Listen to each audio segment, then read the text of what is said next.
Lots of people replace their furnaces or air conditioning equipment. Very few people think about the duct system the heating or cooling runs through. Did you know throughout the US, duct systems leak an average of 30% into unconditioned attics or crawl spaces? With 30% duct leakage, you throw away 30 cents from every dollar spent on heating and cooling. It also makes the high efficiency equipment that you just purchased operate very inefficiently. How do we measure duct leakage?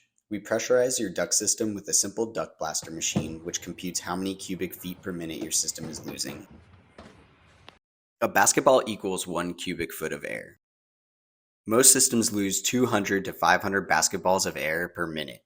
In 15 minutes, on average, we waste the equivalent of a basketball court's worth of air. That's huge. A whole basketball court of air 1 foot deep lost in 15 minutes. We will duct blast and smoke test your system to determine the location and size of the leakage. Then we'll repair the leaks. We can affordably seal old duct systems down to 1 to 2% duct leakage with our aeroseal internal duct repair